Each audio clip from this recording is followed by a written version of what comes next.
ça. Je suis tout à fait Moi, d'accord. c'est André de Moujimaï au Qatar oriental.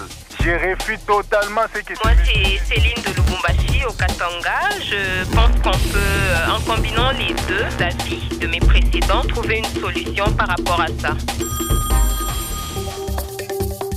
Merci de nous rejoindre dans ce numéro de Parole aux auditeurs. Nous parlons aujourd'hui de ce qu'il en est de l'application de la résolution 2773 du Conseil de sécurité de l'ONU à 3 mois après son adoption, depuis le mois de février 2025. Il se pose, selon certains analystes, un problème d'appropriation de cette résolution par la population congolaise, mais également la mise en place d'un mécanisme de suivi. Et pourtant, beaucoup d'analystes pensent que cette résolution est l'une des solutions, en tout cas, à même de restaurer la paix à l'est de la RDC. Comment commentez-vous cette perception de fait? Bon, évidemment, Marcel, la résolution 2773, lorsqu'elle a été votée, vous allez vous rappeler qu'elle a suscité tant d'espoir dans le chef de la population congolaise pour plusieurs raisons. La première raison, c'est que la résolution est un instrument du Conseil de sécurité des Nations Unies, c'est-à-dire un acte pris par l'ensemble des pays membres du Conseil de sécurité des Nations Unies. Et l'avantage, c'est qu'elle a démontré clairement que la guerre dans le pays, dans notre pays est victime aujourd'hui, n'est pas une rébellion interne, c'est une agression d'un pays voisin, un pays qui est tout autant membre du Conseil de sécurité, membre plutôt des Nations Unies. C'est vrai que dans cette résolution, il y a beaucoup de bonnes choses qui ont été proposées. Dans le processus de paix, comme celui dans lequel nous sommes, où il y a un pays qui est agressé, il y a des troupes au sol, des troupes armées, l'essence, c'est que les négociations ont des complexes. C'est qu'à côté des efforts institutionnels comme la résolution 2773, on ne peut pas méconnaître l'importance des autres initiatives. Aujourd'hui, nous avons beaucoup d'autres initiatives pour aboutir à la résolution de la crise. C'est notamment les pourparlers de Doha, les pourparlers de Washington. On ne peut pas négliger le fait que nous avons Luanda, nous avons Nairobi. Mais en dépit de l'importance ou de tous les efforts qui peuvent être conjugués à travers ces différentes efforts qui ne sont pas moins diplomatiques en bilatéral, mais la résolution 2773 garde tout son pesant d'or. Parce que c'est un instrument international qui engage plusieurs États impliqués pour que la solution à la crise congolaise soit une solution durable et définitive. Aujourd'hui, elle semble ne pas être appliquée. C'est tout simplement parce que il y a une multiplication des initiatives pour aboutir à la résolution de la crise sécuritaire à l'est de la République démocratique du Congo, de telle sorte que l'on dirait qu'elle a été diluée, son importance a été diluée, pour ne pas dire court-circuitée par les autres initiatives qui, tout de même, sont très très importantes. Mais en dépit de ce que peuvent nous apporter les autres initiatives, la résolution 2773, elle, à elle seule, pourrait résoudre de la manière la plus efficace cette crise en tant qu'instrument instrument du Conseil de sécurité des Nations Unies. Aujourd'hui, 3 mois après, il est vrai qu'on peut tenter d'évaluer qu'est-ce qui a été fait 3 mois après le vote, ce vote qui a suscité beaucoup d'espoir. Nous avons l'impression qu'il n'y a pas applicabilité de cette résolution.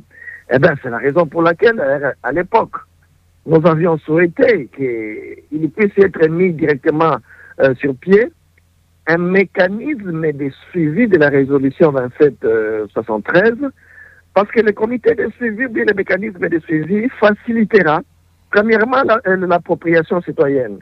Il y a des milliers de Congolais qui connaissent, qui savent certes qu'il y a eu une résolution du Conseil de sécurité des Nations Unies, mais ils n'en maîtrisent pas le contenu, de telle sorte qu'ils n'en tirent pas profit d'abord en tant que citoyens. Pourtant, en tant que document international et qui doit être appliqué en aire de Congo, les Congolais doivent se l'approprier. Mais également, l'avantage du mécanisme de suivi, c'est qu'il permettra d'évaluer au fur et à mesure l'implication de chaque État dans chaque étape pour voir où est-ce que nous en sommes avec la résolution de la crise à l'est de la République démocratique du Congo. Est-ce que les partis au conflit ont respecté la position prise par les Nations Unies? Eh bien, ça aurait dû être également l'un des missions du mécanisme de suivi, faire cette évaluation et faire des observations au Conseil de sécurité des Nations Unies, voir s'il y a d'autres mesures à prendre pour l'applicabilité de cette résolution. Il faut reconnaître qu'à part la résolution 2773 qui a été votée au mois de février, il y a longtemps, la République démocratique du Congo a bénéficié encore une fois de la solidarité, l'accompagnement de la communauté internationale dans une autre crise qui présente des similitudes avec celle dans laquelle nous nous retrouvons. Mais les problèmes qui s'étaient posés à ce moment-là également, c'était le manque de mécanismes de suivi et d'accompagnement, et ce qui a fait à ce que la résolution n'avait pas produit ses effets à l'époque.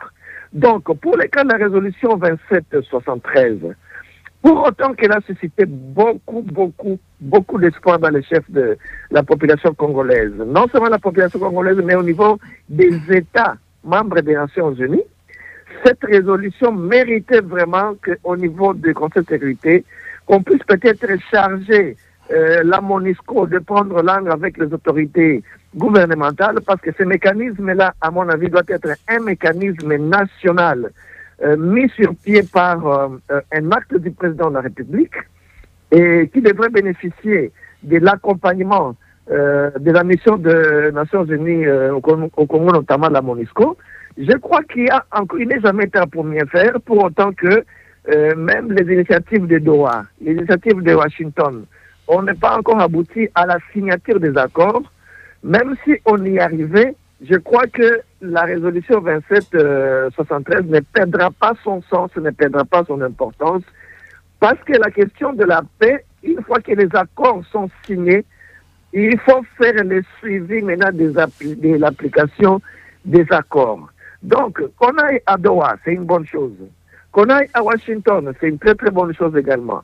Qu'on aille à Nairobi, tout comme à Luanda, tout comme on vient à Kinshasa, je veux bien ces initiatives qui concourent à la résolution de la crise, mais la résolution 2773 demeure un instrument incontournable pour la résolution de la crise de manière durable et efficace à l'est de la République. Voilà, maître, c'est ce que pensent aussi. Il y a beaucoup d'observateurs de la politique congolaise. Ils estiment que, c'est vrai, il y a les initiatives de Luanda, Nairobi, Doha, des États-Unis aussi, Kinshasa, mais toutes ces initiatives, en principe, devaient avoir comme soubassement la résolution 2773 du Conseil de sécurité des Nations Unies. Mais il y a ceux qui estiment également qu'il n'y a pas de coordination au sein de toutes ces initiatives, ce qui fait que des fois on a perdu. Là par exemple, on a comme l'impression que tout est au point mort.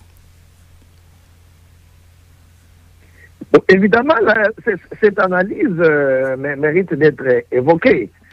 Pour autant que la résolution, comme je l'ai dit ici, c'est un acte pris par les États, par plusieurs États qui sont membres des Nations Unies, même si les mêmes États, je prends le cas de Washington, même si les mêmes États peuvent amorcer d'autres initiatives en bilatéral cette fois-là avec la République démocratique du Congo, mais le soubassement devrait être ce qui a été décidé d'abord au niveau du Conseil de sécurité des Nations Unies. Et si cela n'est pas fait jusque-là, c'est tout simplement parce qu'il manque un mécanisme de suivi. La résolution a été votée, certes, mais elle est restée une simple résolution dans les documents, dans les tiroirs des Nations Unies. Si un comité de suivi, un mécanisme de suivi était mis sur pied, ce mécanisme de suivi essaierait également de suivre toutes les autres initiatives qui peuvent concourir à son application. Dans ces cas-là, les pourparlers de Doha, les pourparlers de Washington, et je ne sais pas, Nairobi, devraient être maintenant des sous-mécanismes qui devraient être coordonnés en se basant sur ce qui a été décidé par le Conseil de sécurité des Nations Unies. C'est pour cette raison que nous avons dit dès le début, je crois 2-3 jours après, le vote de la résolution, que pour capitaliser cette résolution, afin que le peuple congolais tire les bénéfices du contenu de cette résolution, il fallait à tout prix mettre sur pied un mécanisme de suivi qui peut être mis sur place aujourd'hui parce qu'il n'est pas encore stable. Et si ce mécanisme est mis sur pied, ce mécanisme à lui seul permettra de faire la coordination de toutes les autres initiatives qui peuvent venir dans le sens avec l'objectif d'amener la paix à l'est de la République démocratique du Congo. Voilà, on revient, on vous garde encore en ligne, maître Jean-Paul Lumbu. On va ouvrir le standard pour recueillir les avis des auditeurs par rapport à ces sujets. On parle de cette année de l'application de la résolution 2773 du Conseil de sécurité de l'ONU, 3 mois après son adoption au mois de février 2025. Nous avons déjà en ligne Jérémy Mamba qui nous appelle de Lubumbashi, Christian Kassese qui est à Kampala, en Ouganda, et puis Sylvain Genoff qui est ici au pays à Mahagi. Si vous voulez intervenir, vous pouvez. Bienvenue à ceux qui viennent de nous rejoindre sur la fréquence de la PC, votre magazine des champs citoyens, parole aux auditeurs. Si vous voulez intervenir par rapport à ces sujets, composez les 09 716 80 79. Voilà, c'est parti avec le premier auditeur qui est en ligne, Jérémy Mamba qui nous appelle depuis le Lubumbashi. Jérémy, vous avez la parole. Oui, bonjour M. Marcel, bonjour également à l'invité. Certes, nous avons salué en son temps l'application, n'est-ce pas, de ces documents qu'on attendait tous, des résolutions 2773. Alors, nous avons dit à son temps que c'était vraiment une passe en or pour que la RDC puisse sortir du bourbier, surtout avec les poches d'insécurité qui semblent, n'est-ce pas, guetter notre pays. Fort malheureusement. Et à son temps, nous avons, pour moi, j'avais cru que c'était vraiment la dernière ligne rouge infranchissable par tous ceux qui combattent contre notre pays, y compris les Rwandais, avec tous les supplétifs qui sont là en train d'œuvrer à l'est de notre pays. Et moi, en faisant mes observations, je me dis que c'était l'image, je me suis fait l'image de dire que lorsque un parent donne les conseils à son fils et que le fils arrive à défier, n'est-ce pas, les conseils de son père. Jérémy, apparemment, il y a quelques soucis avec la ligne de Jérémy qui nous a appelé depuis le Lubumbashi. On pourra peut-être revenir plus tard à Jérémy. Et on reste encore dans le pays. Bon, on va en dehors du pays, à Kampala, pour écouter Christian Kassese. Christian Kassese, vous êtes là. On vous écoute, vous avez la parole. Allez-y. Oui, je suis là, cher Marcel. Bonjour. Et mes citations également à l'invité. Oui, je voudrais carrément rentrer dans une approche historique ou holistique de la situation. Je voudrais d'abord dire en amont que la résolution 2773 du Conseil de sécurité des Nations Unies qui a été prise rentre carrément dans les actions à entreprendre lorsqu'en vue de l'article 39 de la Charte des Nations Unies, le Conseil de sécurité constate une situation de nature à menacer la paix et la sécurité internationale et entraînant ainsi sa rupture. Et donc, en vue de l'article 40, le Conseil de sécurité des Nations Unies peut prendre certaines mesures provisoires. Et ces mesures provisoires-là, ce sont elles qui découlent ou qui sont comprises dans la résolution 2773, qui, à un certain moment, demande naturellement aux parties intéressées au conflit de pouvoir prendre un certain nombre de comportements, c'est-à-dire cessez-le-feu, retrait des troupes rwandaises. Mais il se veut aussi que la même disposition de la Charte des Nations Unies dit clairement que ces mesures provisoires-là ne préjugent en rien les droits, positions et prétentions des partis, ce qui laisse une certaine possibilité aux partis de recourir à des mécanismes de règlement pacifique des différends tels qu'il en résulte du chapitre 6 de la Charte des Nations Unies. Mais maintenant, il faut le dire aussi qu'en vue de l'article 24, à chaque fois que le Conseil de sécurité des Nations Unies prend une résolution quelconque, puisqu'elle a la mission du maintien de la paix et de la sécurité internationale, il agit au nom et pour le compte des États membres. Ce qui fait que normalement, il ne s'est posé aucun problème de respect ou d'application de ces normes-là. Et ça devrait être l'effet des destinataires dans les cas sous examen, ça veut dire la RDC et les Rwandais. Mais qui doit assurer l'application de cette résolution 2773? En réalité, c'est le Conseil de sécurité des Nations Unies, puisqu'il s'agit d'une résolution contraignante. En ce que sa violation ou le refus de pouvoir se conformer à ces mesures-là entraîne des sanctions et le Conseil de sécurité des Nations Unies peut en tirer conséquences. En vertu de l'article 41 de la Charte des Nations Unies, le Conseil de sécurité des Nations Unies peut être appelé finalement à prendre certaines sanctions qui, dans un premier temps, n'impliquent pas l'emploi de la force ou de la violence. En ce moment, il peut recourir à des sanctions diplomatiques, interruption des relations économiques, même postales, quand c'est encore, jusqu'à ce que les conseils... Mais vous avez suivi, Christian, vous avez suivi, notre invité a dit, pour en arriver là, il faut un mécanisme de suivi. S'il n'y a pas un mécanisme de suivi, rien ne peut être fait. Exactement. Qui fait le suivi des résolutions des Nations Unies? C'est le Conseil de sécurité lui-même qui, à l'heure actuelle, doit en tirer conséquences. Et s'il constate que ces résolutions ne sont pas respectées, il doit aller plus loin. Aller plus loin, ça veut dire jusqu'à arriver alors à l'emploi de la force. Mais on se retrouve que dans le cas sous examen ici, déjà en RDC, nous avons une OMP, c'est-à-dire une mission de maintien de la paix. Dans les cas, donc à l'occurrence, la MONUSCO. Et donc finalement, dans ces cas-là, moi je crois que plutôt, on aurait plutôt demandé au Conseil de sécurité de tirer conséquences du refus par les destinataires de respecter la résolution et dans les cas échéants, les conseils de sécurité peuvent plutôt utiliser la force. Mais il se peut qu'aujourd'hui, les négociations en cours entre les belligérants ne permettent pas au Conseil de sécurité d'aller plus loin. Encore comme je l'ai dit, jusque-là, il y a un paradoxe qui demeure, c'est que l'ONU a une mission de maintien de la sécurité internationale, mais l'ONU n'a pas son armée propre.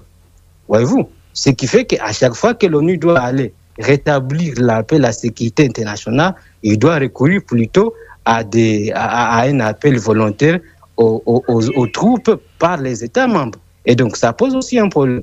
Et donc, moi, je crois que plutôt, on doit plutôt faire l'option. Ça veut dire quoi? Le gouvernement congolais qui s'inscrit dans la logique des négociations avec les Rwandais, il suit cela. Dans ces cas-là, comme l'a dit l'invité, je l'ai rejoint d'ailleurs, la résolution 2773 serait un peu diluée ou tomberait caduque en réalité. Parce que c'est le Conseil de sécurité qui en ferait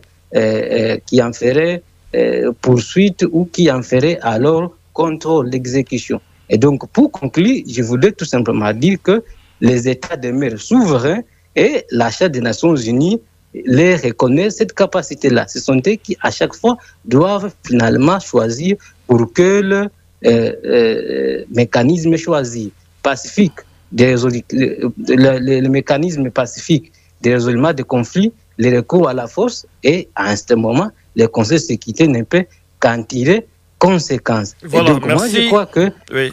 on peut plutôt, je suis en train de citer, que dans tous les cas, on peut aussi changer ou modifier la nature du mandat de la MONUSCO, qui aujourd'hui, elle est une force d'interposition, jusqu'à pour devenir une force offensive. Comme ça, dans le cas où examen, on peut attaquer les M23 et mettre fin à la guerre si cela est possible. Merci beaucoup. Merci Christian KCC. Depuis Kampala, Nouganda, on revient au pays, précisément à Kinshasa, pour écouter Gladys Kingombe. Gladys, vous êtes en ligne? Gladys Kingombe, vous êtes en ligne? Oui, monsieur Marcel, je suis là. Bonjour. Bonjour à tous les auditeurs de la radio Okapi. Bon, on vous écoute, vous avez la parole. Allô? Vous avez la parole, vous êtes bel et bien déjà en ligne. Allô, monsieur Marcel, je ne vous capte pas, je suis là. Mais je ne sais pas, mais moi je vous entends bien. Allez-y, moi je vous entends, allez-y. Allô?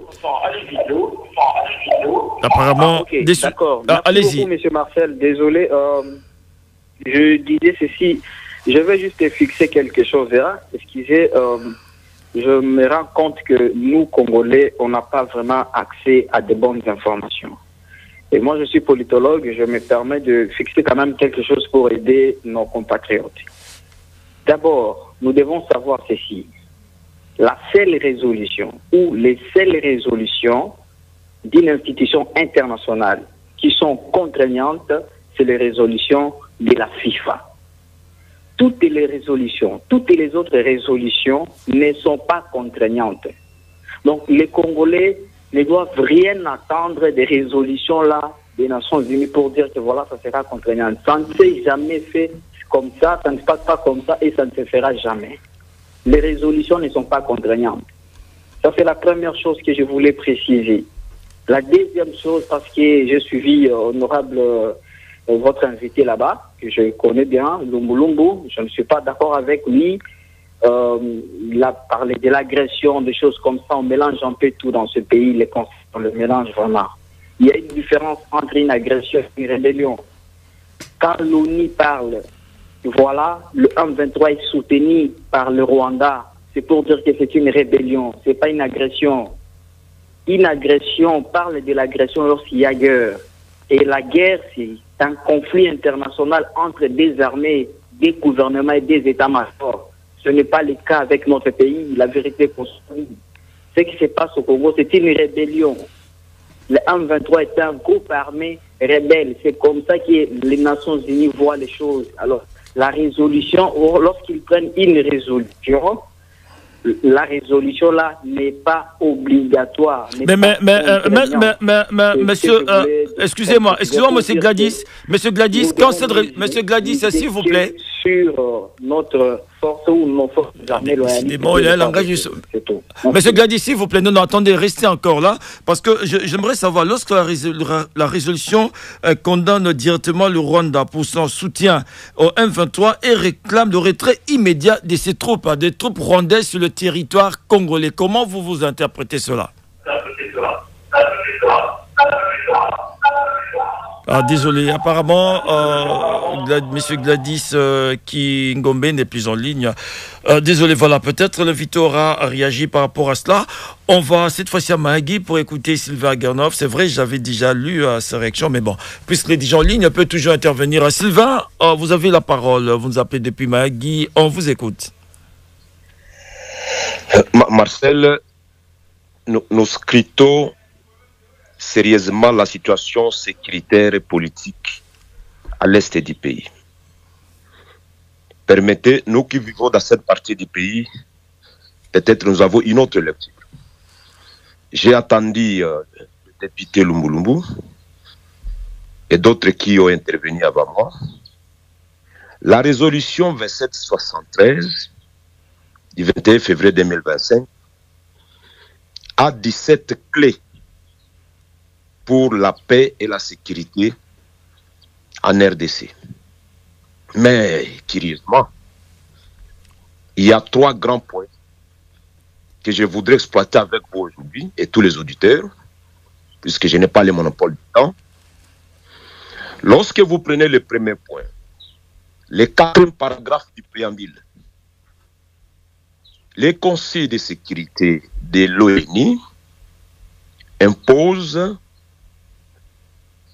l'approche non violente, non militaire pour trouver la solution durable aux problèmes de l'Est du pays.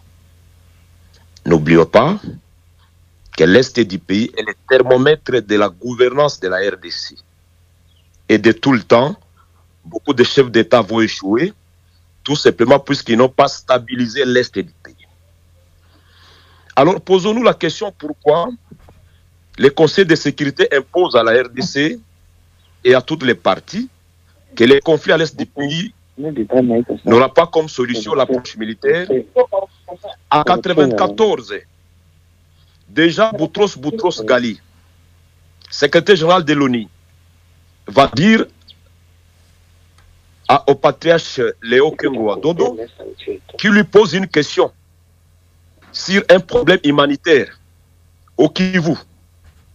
Et vous savez, lorsque le Rwanda avait sa guerre, c'est là où est parti le problème de la partie orientale du Congo. N'oublions pas l'histoire de ces pays.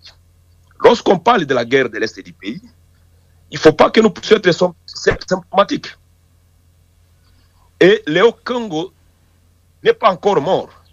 Je pense que le président de la République, pour ne pas être flatté par des personnes qui ne maîtrisent pas les méandres de la conflictualité à l'est de la RDC et dans la sous-région, il peut encore recourir aux archives auprès d'Iléo Kengo Adou. Parce que nous avons comme l'impression que ceux qui traitent de cette question ne maîtrisent absolument rien de la géopolitique, de la conflictualité dans la sous-région de l'Afrique. Maintenant, lorsque vous quittez le paragraphe 4 de la résolution 2773, prenez les articles premiers et disons les points premiers et le 6e point. D'ailleurs, vous venez de poser la question à Kingombe. Lorsque cette résolution demande à ce qu'on puisse retirer, les Rwandais retirent toutes ses forces de l'Est du Congo.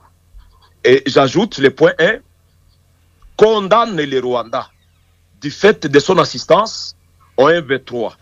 Mais ce point 1 est annulé par le point 6, qui condamne la RDC, qui assiste certains groupes armés les appuis, et spécialement les FDL, les FDLR, les Forces démocratiques pour la libération du Rwanda.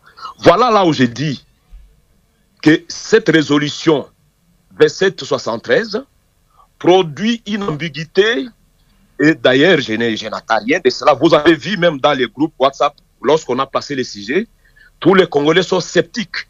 Aujourd'hui, la 12e réunion du mécanisme de suivi de l'accord cadre pour la paix en RDC et dans la sous-région. Moussa venait clair, et d'ailleurs, ça c'est le point de vue de beaucoup de gens.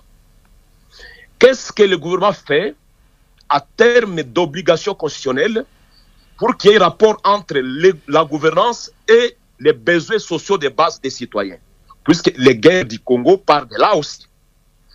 Qu'est-ce que la RDC fait et pourquoi la RDC donne assez de confiance aux apports extérieurs, aux soutiens extérieurs, alors que sur le plan interne, nous n'avons pas une organisation. Monsieur Marcel, je m'arrête là, mais j'ai dit, nous scrutons sérieusement cette situation, il faut qu'on arrête de blaguer.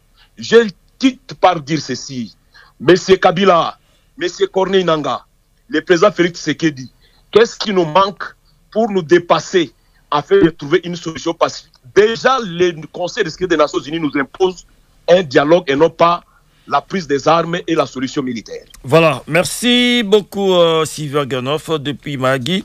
Et cette fois-ci, on va écouter Maître Patrick Odia qui nous appelle depuis Lubumbashi. Maître Patrick, vous avez la parole.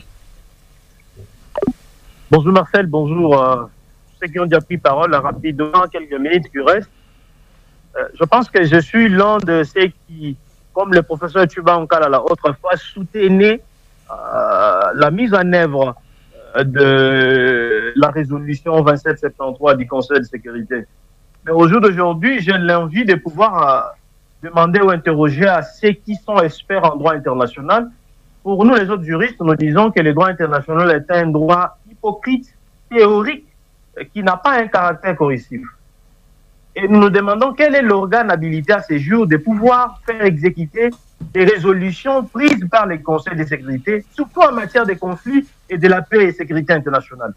C'est la question que beaucoup de juristes, je dirais, droit économique et privé se posent aujourd'hui et posent à ceux qui enseignent ou mènent des recherches là-dessus. Et au jour d'aujourd'hui, Marcel, il y a beaucoup d'approches, il y a beaucoup de décisions qui ont été prises, mais un seul problème commun, c'est celui du manque d'exécution de ces dites décisions, qu'elles soient régionales ou africaines ou internationales encore. Et on se demande, après cette inefficacité de ces résolutions, quelle sera la suite après? Alors que nous savons que de l'autre côté, il y a déjà des combats, les Congolais souffrent de l'autre côté. Ce sont des questions que nous nous demandons. C'est ainsi que j'ai interrogé ce matin les politologues, les sociologues, pour qu'au moins peut-être ils peuvent avoir quelque chose à nous dire également. Qu'est-ce qui bloque l'exécution réelle de ces décisions? Voyez-vous, Franck Devienne m'a fait voir que si, pour d'autres pays également, l'exécution est rapide en termes de décisions prises par les conseils de sécurité, mais nous constatons malheureusement qu'en matière pour les cas de la RDC, il y a même une lenteur qui se constate et qui ne s'explique pas. Et je suis d'accord avec lui qu'à chaque fois qu'on parle des décisions prises par les conseils de sécurité ou africaines également, mais ces décisions ne sont pas mises en exécution. Pourquoi? Alors que d'autres pays, il y a l'exécution rapide et une diligence dans ces termes. Ce sont des questions que nous posons. Je pense qu'à la prochaine fois, si le professeur Tuban Kalala pourra mieux nous expliquer, parce que sur le plan juridique, on est arrivé au bout, Marcel, et on se demande, alors qu'il y a des morts, est-ce que ces gens-là ne sont-ils pas des personnes comme les autres au niveau de l'Ukraine? Ce sont des questions politiques que se demande également. Voilà. Mais autre chose, il faut dire, il faudrait que le gouvernement au niveau interne, Marcel, puisse accélérer des réformes. Quand on parle des réformes, c'est-à-dire la montée en puissance de nos armées, afin de faire face à ces ennemis. Dès lors que nous savons que même les États-Unis sont impliqués directement dans ça, mais ce sont à eux que nous sommes en train d'aller pour demander de la paix. Voilà, merci Maître Patrick Odia depuis Lubumbashi. Franck, vous êtes à Vienne en Autriche. On vous écoute, Franck. Oui, merci beaucoup à vous tous au studio. Je m'excuse parce qu'on n'a pas de connexion. Je n'ai pas suivi le début de l'émission, mais je vais tenter de placer un mot par rapport à ce que nous savons sur la situation de notre pays. En apparité, là, on s'est échangé un peu avec Maître Patrick. Alors, merci beaucoup pour la référence qu'il a essayé d'évoquer là. Mais moi, personnellement, je trouve qu'il faut parfois arriver à raisonner par analogie. Mon cher ami Marcel, nous le savons tous du point de vue pragmatiste. On ne peut pas penser mettre de la peinture d'une belle maison à l'extérieur tant que les travaux internes ou à l'intérieur, la maison n'est pas encore vivable. Parce qu'on cherche seulement à faire voir aux autres qu'on a une belle maison alors que ce n'est pas vraiment une maison vivable. Donc, on ne cesserait pas toujours de les rappeler qu'il est naïf de recourir à quelqu'un comme sapeur-pompier alors que c'est lui qui est en train de brûler, de créer du désordre au sein de votre maison. Nous avons des problèmes internes, nous avons des difficultés internes. Et tant qu'on nous demande, tant que nous ne saurions pas mettre d'abord de l'ordre à l'intérieur de notre maison, ça n'ira pas. Je crois que Maître Patrick venait de le dire, Sylvain venait de le dire, il faut d'abord que nous arrivions encore à nous reposer une simple question.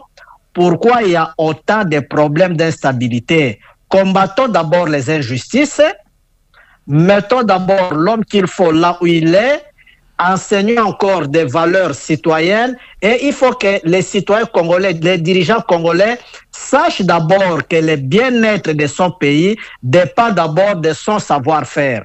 Parce que moi, je ne peux pas comprendre, après autant d'années des indépendances du pays, qu'on recourt toujours à l'extérieur, même pour des situations dont des solutions dépendraient de l'intérieur.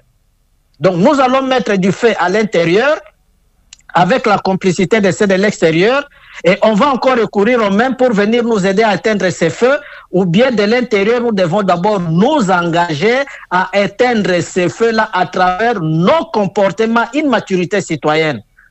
Mais on va encore le dire en quelle langue? Parce que pour le moment, vous allez ici, on vous demande, allez dialoguer. Vous allez là-bas, allez dialoguer. Tel nous recommande le dialogue, mais de l'intérieur, on sabote ce dialogue. C'est comme si on a l'intention de salir, de pourrir d'abord la situation. Comme ça, vers les années des élections, on va tenter à entreprendre des négociations pour glisser. Mais dans l'entretemps, ça profiterait à qui? Au même.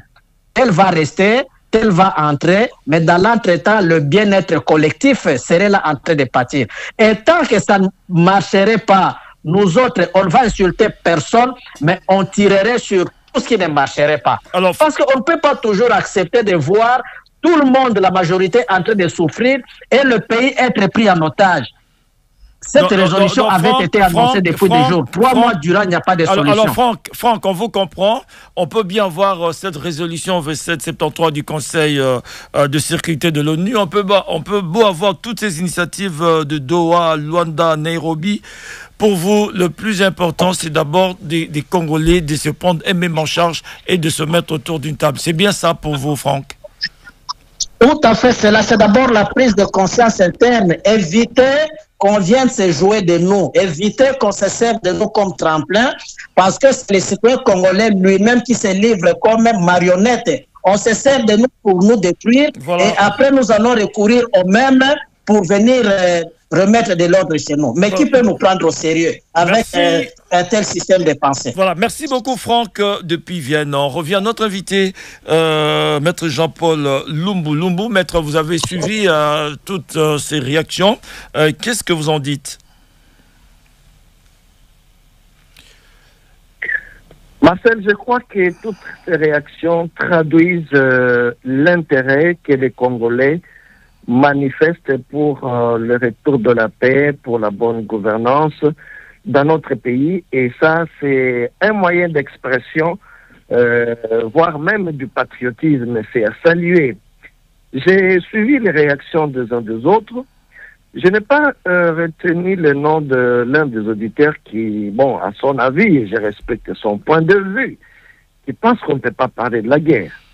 Mais écoutez, il faut n'avoir pas été au Nord Kivu. Moi, je suis un ancien vice-président de l'Assemblée provinciale du Nord Kivu. Je me retrouve à Kinshasa aujourd'hui parce que je suis un déplacé de guerre. Il faut n'avoir jamais été là pour dire qu'il n'y a pas de guerre.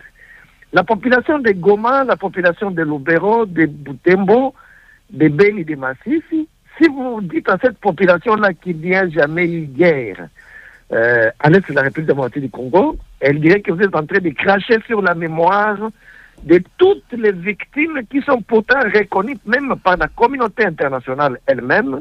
Les organisations régionales reconnaissent qu'il y a des victimes. Et tout récemment ici, j'ai même suivi l'ancien président de la République, Joseph Kabila, qui en a parlé, qu'il compatissait avec toutes les victimes. Donc là où il n'y a pas de guerre, il n'y aurait pas de victimes. Je pense que l'auditeur a quand même compris ce que nous voulions dire par là. Il a la liberté de s'exprimer, il a la liberté d'avoir son point de vue sur comment il peut qualifier ce qui se passe. Mais quoi qu'il en soit, il y a des victimes qui sont les victimes du fait d'une armée étrangère. Le M23 n'est pas constitué par une armée interne, une rébellion interne. Le M23, c'est des militaires qui viennent du Rwanda. Laissez-nous vous le dire parce que nous connaissons, nous sommes de là. Peut-être que l'auditeur n'a jamais été là. Il suit les informations à travers les réseaux sociaux. Il ne connaît pas qui est là. Mais je l'informe que ceux qui ont pris Goma, c'est des militaires rwandais. Alors, comment appelle-t-on ça en français? Je pense qu'on appelle ça l'agression. Bon, là n'est pas le problème. Le problème et l'importance pour nous pour le moment, c'est de dire, écoutez, la communauté internationale, à travers les États membres des Nations Unies, ont reconnu qu'il y avait un problème de résolution de la crise à l'est du pays et a pris une résolution. Que faut-il faire comme Congolais maintenant? C'est vrai, il faut le reconnaître. La question de la sécurité relève de la compétence du pouvoir centrale. C'est de notre gouvernement dont relève d'abord cette question-là. Mais dès lors qu'il y a une volonté prononcée par les autres États pour apporter de l'appui à la République démocratique du Congo à travers une telle résolution, je pense que c'est autant patriotique de réfléchir sur comment capitaliser cet appui des autres États qui se sont prononcés à travers les Nations Unies pour venir appuyer cette volonté que nous pensons existe déjà au niveau interne. Parce que si au niveau interne il n'y avait pas cette volonté-là, nous ne verrons pas la ministre des Affaires étrangères aller développer tout ce qu'elle a développé afin de convaincre les États à enchaîner dans la position de la RD Congo. C'est pourquoi moi je pense que 3 mois après que la communauté internationale ait mis à la disposition des États membres un document sur base duquel la République démocratique du Congo devrait demander davantage pour obtenir l'appui. Il peut s'agir de l'appui technique, il peut s'agir de l'appui financier, il peut s'agir de l'appui militaire. Mais il y a déjà un document de base sur lequel la RD Congo peut s'appuyer pour solliciter un appui des autres États pour la résolution durable de la crise à l'est de la République du Congo. 3 mois après, qu'est-ce que nous en faisons de cette résolution? Est-ce que nous ne trouvons pas que ne pas la capitaliser, ça aurait été une manière de négliger l'apport, n'est-ce pas, l'implication de ces autres États dans la question de la crise congolaise? C'est là que se trouve, moi, ma problématique. Que devons-nous faire aujourd'hui? Est-ce que nous ne pensons pas qu'il faut pousser les institutions gouvernementales nationales à mettre sur pied un mécanisme qui permettrait de capitaliser, de tirer profit de cette résolution du Conseil de sécurité des Nations Unies. Autant qu'aujourd'hui, on veut profiter des accords qui seront signés notamment à Washington et qui peut-être vont parler de la question de l'exploitation de nos minéraux, pourquoi ne pas capitaliser également cette résolution? Parce que moi, à mon sens, je ne peux même pas comparer l'accord qui sera signé à Washington par rapport à la résolution du Conseil de sécurité des Nations Unies. Parce que le Conseil de sécurité des Nations Unies, c'est l'ensemble des États qui ont décidé. Imaginez, vous avez l'appui de plusieurs États qui disent « Nous sommes d'accord avec le fait que vous êtes en agression, nous demandons au Rwanda de retirer ses troupes, mais autant nous vous demandons de faire ABCD. » Je pense que c'est un appui important que les Congolais ne devraient pas négliger. Et c'est pour cette raison-là que nous avons pensé que le mécanisme de suivi aurait l'avantage, au cas où il serait mis en place, il aurait l'avantage de faciliter l'appropriation citoyenne du contenu de la résolution. Il aurait également l'avantage d'amener les États impliqués, les États amis qui veulent voir les Rwandais retirer ses troupes dans l'évaluation périodique des actions dans l'exécution. Et c'est à partir de là que nous allons constater qu'effectivement, il y a application de la résolution. Mais dès lors qu'il n'y a pas un mécanisme de suivi, vous savez, en droit international, il y a les principes pacta sunt servanda, les pactes, les résolutions, autres documents sont appliqués de bonne foi. Oui, si la bonne foi des États est déjà là et il s'est manifesté à travers le vote de la résolution, il nous appartient maintenant à nous, en tant que bénéficiaires de cette résolution, de pouvoir mettre sur pied des mécanismes et des stratégies pour tirer les pleins profits du contenu de cette résolution-là. Merci beaucoup, Maître Jean-Paul Lumbulumbu. On reviendra certainement sur cette question de la résolution, plutôt de l'application de la résolution 2773 du Conseil de sécurité des Nations Unies. Merci, Maître Lumbulumbu, d'avoir été des nôtres. Je rappelle que vous êtes ancien vice-président de l'Assemblée provinciale du Nord-Kivu et notable de cette même province. Bonne journée à vous. Et voilà, fin de ce numéro des paroles. Fin de ce numéro des paroles aux auditeurs de ces jeux. Merci à toutes et à ceux de l'avoir suivi. Merci à Justin Siala qui est à la mise en onde, à Julie Feza Bongonda et Gloria Lutula qui l'ont réalisé et coordonné au micro. C'était Marcel Ngomba. Le plaisir de vous retrouver dans un prochain numéro des paroles aux auditeurs. D'ici là, bonne suite de programmes sur la fréquence de la paix. Surtout, prenez soin de vous. Au revoir à toutes et à tous.